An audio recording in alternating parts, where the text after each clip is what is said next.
Hey, it's Keith. Have you ever thought about creating your own audio drama? Ever wanted to make your first episode of something? Then you should know about the Audio Drama Lab. It's a Discord-based resource for audio drama development and networking. You can connect with other creators, find actors and musicians, and even incubate your idea with step-by-step advice, accountability, and encouragement. Check it out at audiodramalab.com and start telling your story.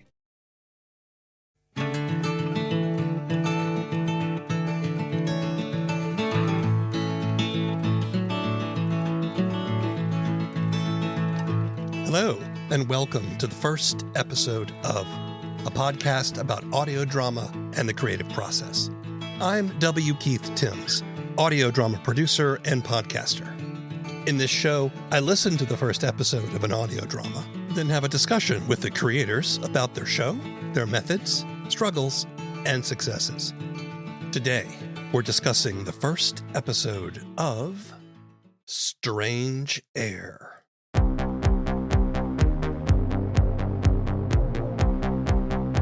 A sci-fi mystery story created by Tony Martinez and Michael P. Greco, Strange Air deals with the disappearance of Malcolm Smith, host of a paranormal radio call-in show, who one night completely vanished while on the air. 10 years later, his daughter, Chase, a film student, is making a documentary about Malcolm's disappearance and uncovers secrets about her father's life she never knew. The show weaves recordings of Malcolm's on-air discussions with Chase's investigations to explore themes of belief, faith, and coping with loss. Strange Air is part of the Fable and Folly network and has completed 2 seasons in a self-contained story. I spoke to Mike and Tony remotely from their homes in Los Angeles. Why don't each of you tell me something about yourselves and your backgrounds as artists or creators? Who would like to go first? What do you think, Mike? You want to kick it off? Sure. So Tony and I met here in Los Angeles years ago doing improv comedy. And then I went on to do voiceover and write and perform sketch at Second City in Chicago, where I'm from. Then came back out here and I've actually worked on a couple of shows for Wondery and done some announcing for some other podcasts. So it was familiar with the podcast world a little bit before we jumped in. Mike is more the expert in all matters voice related. I was checking you out on IMDb, actually, and you got some nice credits up there. So well done. Yeah. Thank you. Yeah, it's been a very fun career. Yeah. I got to be honest. Tony, what about you? What's your background? Well, I'm from New York. I went to film school there. I worked as a line producer for many years to make a living, and I was on the side trying to express myself creatively by writing. And I had a lot of good luck initially. I sold a couple of scripts and I had some options, which motivated me to move to LA. And at that point, writing became difficult. It wasn't fun anymore. And I decided I needed to make a living. So I became a talent agent representing actors for work in film and TV. And I've done that for about 20 years. But I've always been involved in the writing process and my clients' literary projects and this sort of thing. And I've never stopped loving writing. And when the pandemic hit, Mike and I kind of got together and put together our mutual knowledge bases and came up with the idea of doing a scripted podcast together. I want to come back to how you guys got together, but I do want to follow up on something you said, because this really speaks to the creative condition. What is it that made writing stop being fun for you? Well, it's nice to be paid to write. Yeah. There's nothing wrong with that. But at some point, you're doing work you're not proud of, work that is not coming from within. Yeah.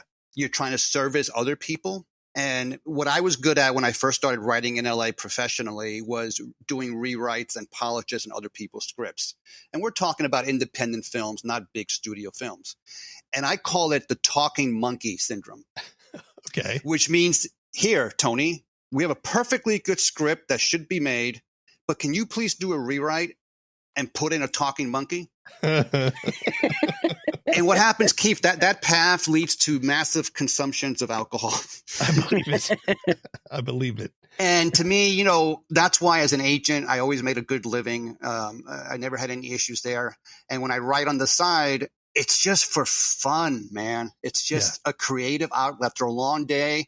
If it's an essay for myself or a script or a book I'm working on. I mean, Keith, you write the book of Constellations, don't you? Yeah, I do. Yes. So you know what it's like to create your own thing for you. Right. Writing from the heart, writing from someplace authentic, that really does feel very satisfying. And it may or may not sell. That's the other thing, but it does feel very satisfying. Exactly. Well, you bring up a good point. Mike and I, when we first started talking about the podcast, the one thing we both agreed on, we're not doing this for money.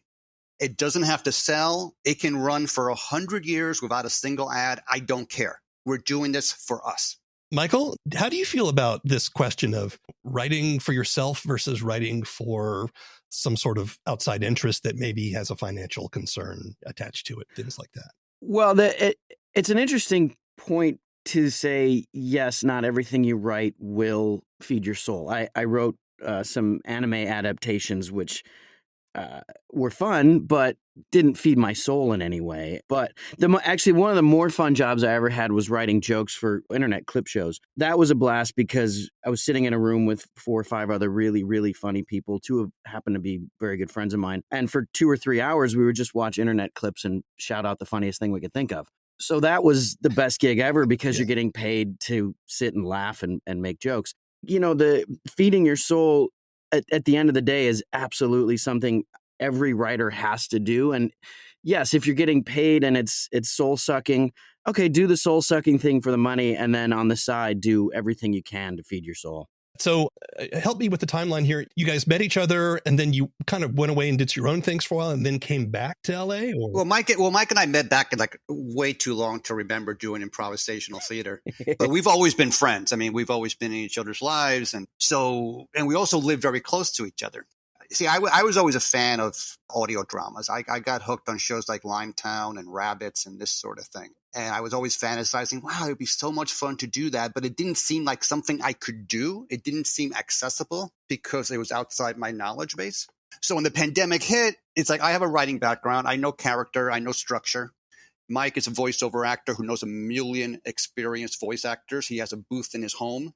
It suddenly became apparent to me like, hey, we could maybe try to do a podcast like a Black Tapes, like a Tannis, like Homecoming. And that was the initial spark, right, Mike? I mean, that's kind of where it started. Yeah, he came by and at one point we were just chatting about it. And he said, I really think we can do this. And I said, well, I've only listened to sports podcasts and interview podcasts and serial and things like that, true crime. So I don't really know audio drama. And he gave me 5 or 6. He emailed me a bunch and I just started going through them. And I was instantly hooked on some of them. I came back and said, yeah, we can do this. If we write something, I know how to edit this stuff. I know how to use what actors to get. Let's do it. Why don't we talk a little bit about the show itself? What is Strange Air?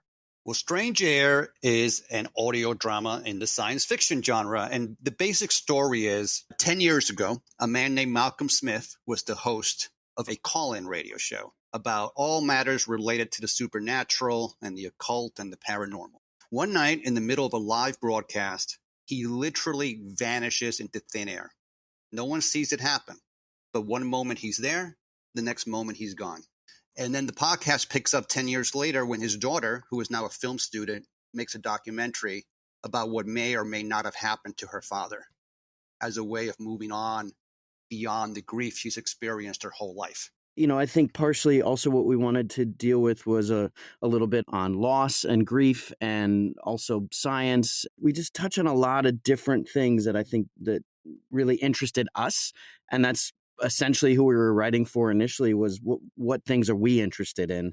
And these radio call-in shows about the paranormal, like, well, that's very interesting. So we started there. I don't know if you know the show, Keith, but there was a big radio show called Coast to Coast hosted by Art Bell. Art Bell, I sure do. Yeah. Well, that was the initial spark. When I first moved to LA, I was literally obsessed with that show. It was the most addictive radio program I'd ever heard. And that was the spark. Well, why can't we do something with that? What if something supernatural happened to a host of a supernatural show?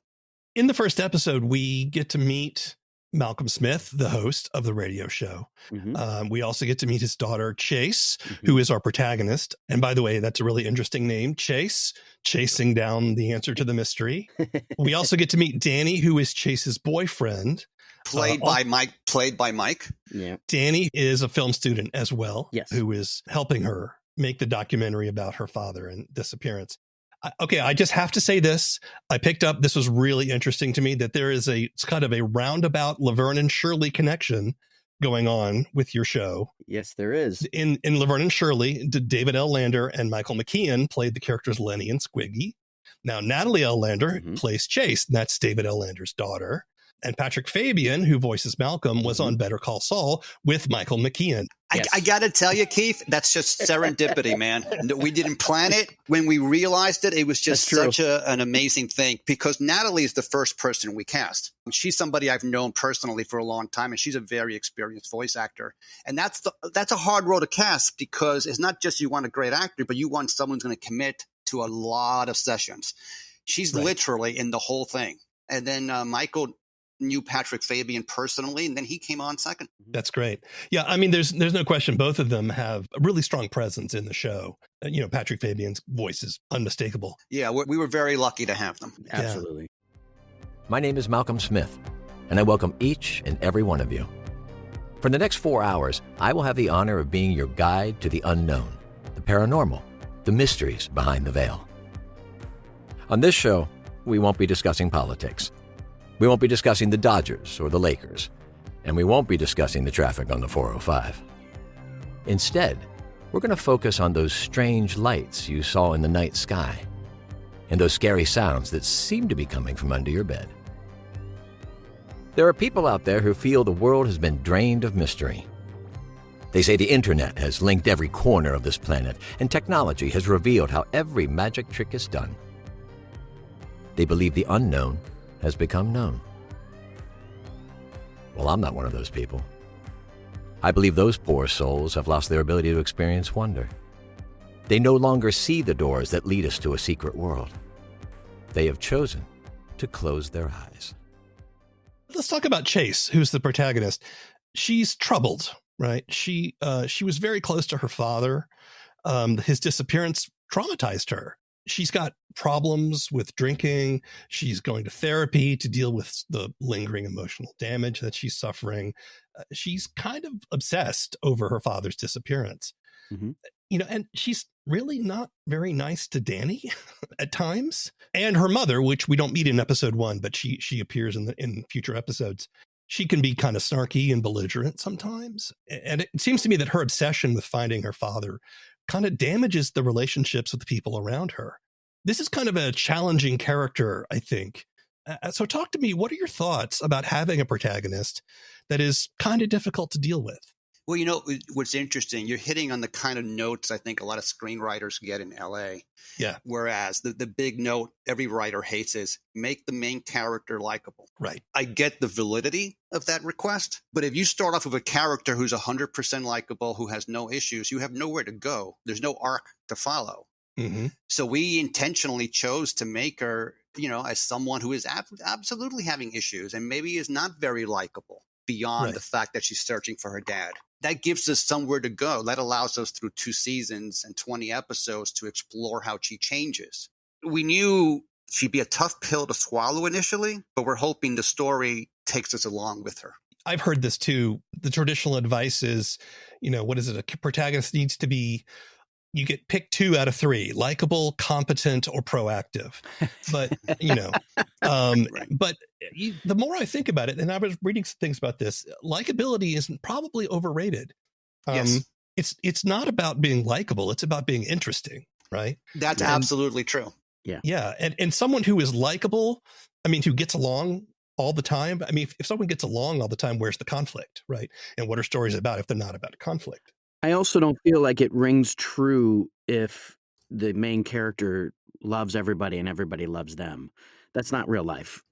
We all have people we don't like, and there's plenty of people out there that don't like us, and that's real. So I think you have to explore the reality of that. If a character is likable from the very beginning, there's a certain artificiality to that. Like, I just rewatched Casablanca. Humphrey Bogart plays Rick, and Rick is very unlikable during the first half hour of that movie. He's a cold, cynical bastard who doesn't care about anyone except himself. That's the beginning. If that's all you see, besides the fact that Bogart is playing him, there's nothing likable about him. And then the fun is to see how he slowly melts and reveals his inner feelings. So I'm really glad you brought that up, Keith, because we've had a lot of good reviews, but we've had a few reviewers say, yeah, she's kind of hard to say. I'm like, well, listen, what you think you want is not what you really want. If you think you want a character who's likable from the first second of the first episode, you're wrong. That's not what you want. You want someone interesting who you can follow and see grow and change. Also, if it was a man instead of a woman, you wouldn't get nearly the same amount of complaints. Thank you for saying that. And there was actually a reviewer that had posted something very similar. They said the same thing, like, hey, for all of you complaining that, you don't like the main character, well, what if it was a guy? Would you say the same thing? Right. Yeah. If it was a hard-bit noir detective, we would have no problem with it. So I found that the rough edges were believable because of her childhood and what happened, and that she was so close to her father. We find out in future episodes, she and her father were very, very close. And his mysterious disappearance left a hole in her life that she has never been able to fully deal with and process with. And she was 12 years old when it happened. So, when you're that young, you repress things that come back to haunt you when you're older. Hey, are you coming tonight? Did we have plans? Oh my God, you always forget. The Film Society screening. Oh, right. What are they showing? Another boring art film? Oh, Chase, it's La Strada, and that movie is cinema at its best. Fellini won his first Oscar for directing it. Fellini? Who's Fellini? I can't believe I'm in love with you. Stop. I know who Federico Fellini is. He's Italian, right? Yes, that's correct. He actually made that pizza you're eating. The other thing that's interesting to me about the structure that you guys chose to tell the story is that you use sort of shifting storytelling styles. The first episode, if you're brand new to the podcast, it sounds like you're going to be listening to an episode of Strange Air. Like we're dropped right into the middle of one of Malcolm Smith's podcasts. Where we're hearing the podcast as if it were real. And then about 5 or 10 minutes in, do we then break and we realize that this is footage that Chase is playing because she's using it as part of her film. So we shift, therefore, into sort of a dialogue scene between Danny and Chase. And then we have a third shift later on, which is we get Chase's audio diaries. I'm curious as to what your thinking was when you were shifting styles in this way. I think one of the things we were trying to do after listening to a lot of the audio dramas that we enjoyed was to turn it on its ear a little bit and try and tell the story in a slightly different way. Mm-hmm. So as you said, we drop in first, it's the radio show and you think, oh, that's what this is. Oh, hang on. No, it's a documentary. She's doing a documentary. And then we get cinematic. And I think for us to tell the story, we really wanted to use as many elements audio-wise as we possibly could. And I think that we were trying to have some fun with it and let people take a guess as to what kind of story they were actually listening to. So I think that's how you hook an audience, right? I mean, you have to sort of surprise them. You think it's one thing and then it's another. Did you have anything in specific in mind when you were thinking about these diaries, these blog entries? Well, I think at a certain point, you need to hear her inner thoughts. So we were trying to figure out, well, how do we do that without being hokey or having a voiceover? Because the thing is, there's a conceit in podcasting, especially a few years ago, where every fictional podcast you listen to is someone who is recording a podcast. Right? I mean, Rabbits is that. Limetown, to a degree, is that. Well, you know what? There's nothing more boring than someone talking about the past, right? So you have to find a way to show the past. It's just an ability to jump back and forth between the past and the present to make Malcolm Smith a real person, not someone his daughter is talking about 10 years later, but somebody you hear, who you hear his personality, how he talks to the callers, how he's respectful to people who are calling of crazy theories about Bigfoot and UFOs. So it's a way of making him real, not just someone in her past. Yeah. One of the things that the clips you play demonstrates is the kind of man that Malcolm Smith was. And one of the reasons why Chase loved him as she did, I think. Yeah. Because he is authentic and empathic. Mm-hmm. He comes across as very caring, which makes his disappearance even stranger. It makes it very hard for us to go, well, he just ran off, or he staged it or something. Oh, hello, Malcolm. Hey, thank you for taking my call. I'm a huge fan. Well, we seem to have quite a following in the Pacific Northwest. Yeah, well, I'm not surprised. There's a lot of crazy up here. So what's on your mind, Luke? Well, I heard what you said about the dark woods that surround us, and that really hit home. The woods up here are as dark as they come, and about a month ago, I went into those woods just to get away from it all, you know? And I got turned around, and it was starting to get dark, and I could not find my way out. Well, that sounds like a frightening experience. It was. But I got lucky. Someone found me. And who was that? Bigfoot. I'm sorry. Did you say Bigfoot? As in... Yes. He just showed up and offered to show me the way out. I swear to God, I am not lying. He had these really kind eyes, and he pointed me in the right direction. Oh, like a spirit guide. Exactly. So one of the things that doesn't come up in the first episode, but I think it's important we talk about, is that as the show continues, you begin to weave themes of faith and belief into the story. We find out that Malcolm had connections with priests and other peoples of faith, and belief really becomes kind of at the core of the Strange Air story. It's not just about religion, but also about why people do what they do. What attracted you both to these themes? If this was a podcast that's about a girl searching for her lost father, it would be really boring, because that's the plot, right? So what's the real theme is what we had to ask ourselves. What is this really about? The idea of faith and what you believe is very important to me, especially in the political climate we currently find ourselves. But also, I was born and raised Catholic. I went to Catholic school. I'm not a practicing Catholic anymore, but I was always intrigued by that idea. What do you believe?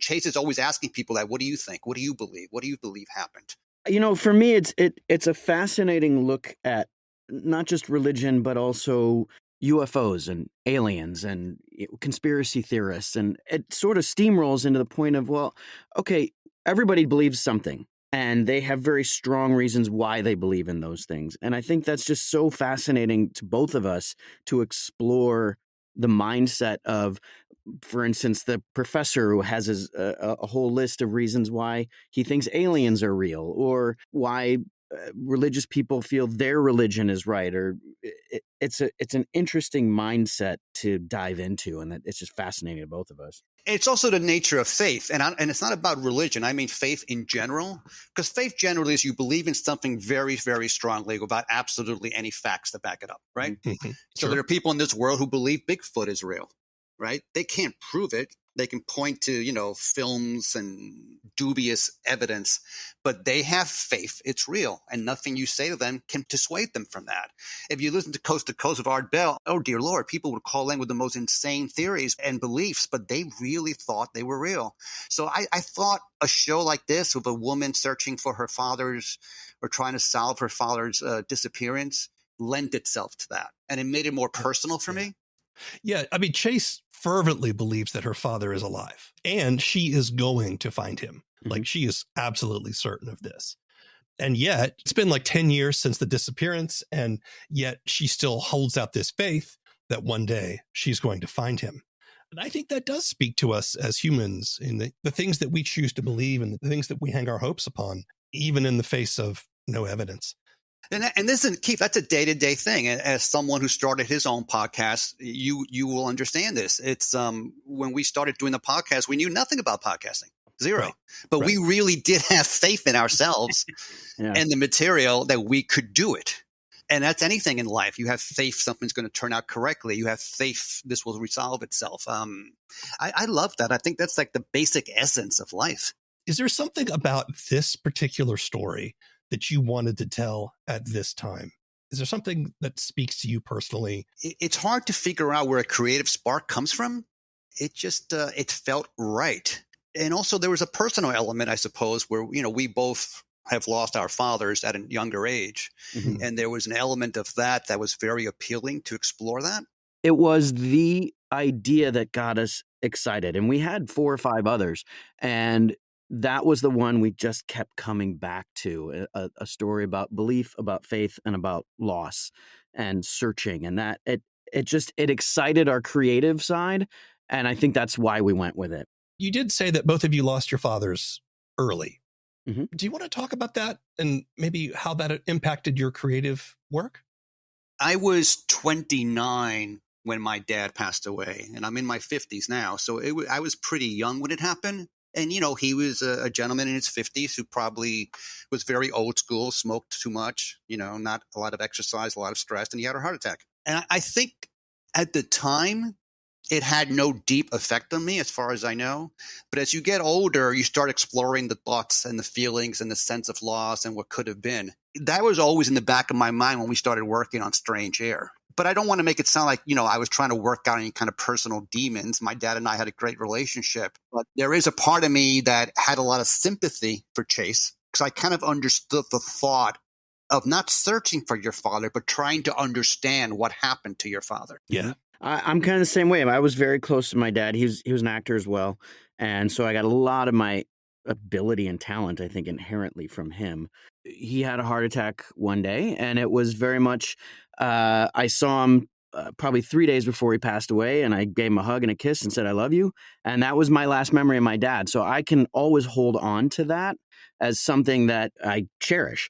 And it was funny to me for a while because I had the ability to look at death and loss at the time that I was going through because I was in my 30s. And it was interesting to kind of view myself from outside myself and watch me go through this roller coaster of emotions and watch friends and family and come up to me and interact with me, knowing that death affects everybody differently. Yeah. And their own reaction obviously was something that happened in their life to me was very interesting. And it was something that I actually wrote a lot during that time, just personal stuff that I have saved on a computer somewhere of just how I felt day to day for about 6 months. Some of the stuff was very interesting as we started writing this, just how you feel about it and how you feel about death and loss. Being an actor and being a writer and someone who observes human nature in that way, I really paid attention to that around the time of my dad's death because I was just fascinated by human nature at that time. This is a mystery story. Mhm. So what makes a good mystery? A good mystery, I think, is one that makes you try to solve it along with the main character, right? You're listening to Chase talking to people. You should be connected with Chase, trying to see how she's responding to the answers she's getting and what you think. It's not just wanting to know the ending. It's wanting to get involved in the process of getting to the ending. I also really like the stories that if you go back and listen to it again, all the clues are there. Oh, right. You might not actually be able to put a finger on exactly what happened. But if you go back and listen, you go, oh, I missed that. It was 2 or 3 lines here and there that really point to something important. But at the time, you don't really know it. And at the end, when the mystery is finally revealed and solved for you, you can go back and look and go, oh, gosh, all the way through. There was something here, something here, something here that if you really were paying attention, you probably might have been able to figure it out. And the other thing, too, is there are little questions, there are little pieces of information that are intentionally left out that cause the audience to kind of sit up and go, wait, I need to know what this is. There's information you withhold from the audience, or it can be a question that the audience desperately wants answered, and you kind of put off the answer to make them keep on listening and so forth. Well, I got to tell you, Keith, you really hit on something that's so important there. It's, when you're writing, it's just so tempting to explain everything. You want the listener to get it, but you also want the listener to figure things out for him or herself. So you need to leave things out. You need to leave a couple of blank spaces.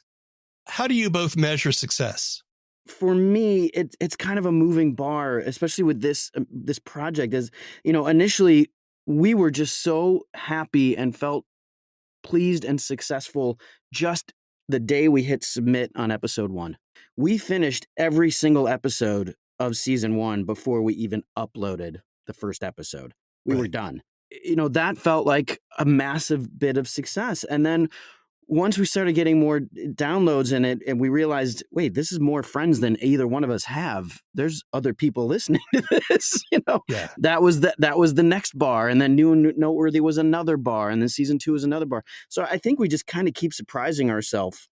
And it feels good, But you know what? I'm going to offer a counterpoint to that because I think for me, it's not about downloads or being spotlighted by Apple or Spotify or any of this noise. That's all great stuff. And Mike's right. That defines part of success. But for me, it's like, it's a gut feeling, man. It's how do you feel? Did I accomplish what I wanted to do? Am I happy with this? Can I sit down 6 months later and listen to an episode without cringing?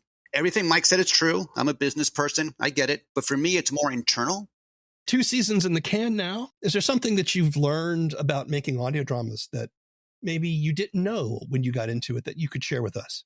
One of the things we're actually really paying attention to now, and actually if you go to our Twitter feed at Stranger Pod, where every Friday we're doing a Fiction Pod Friday tweet of what we learned, because I think we kind of want to give back to everybody that helped us and anybody who's new to just kind of get a tip. One of the most important things I think both of us learned is we shouldn't have stopped. As soon as we finished season 1, we should have written season 2. And as soon as we were done with season 2, let's go on to the next thing. We kind of took breaks. Some of it was needed, but we look at our timeline now and we're like, oh, we could sped that up. Yeah.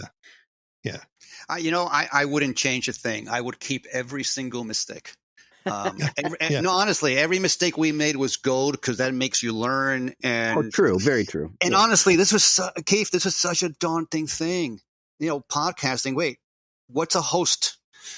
How do you get on Apple? Right. Do I need what kind of microphone? I mean, it's absurd how much. But the thing is, it's all figure-outable. That's what I call it. It's figure-outable. Yeah. If you make the effort and we have the lovely internet to help us, it can be done. So it was such a daunting process, and we were like, we're never going to pull this off. So I wouldn't change a thing. Everything we learn, we're going to use for the next podcast and just grow from there. I think you have to be okay with the mistakes. Now that you guys have had the benefit of 2 seasons and you've been picked up by Fable and Folly Network, how do you feel about this experience in the time spent in this space? I've loved it. I really have.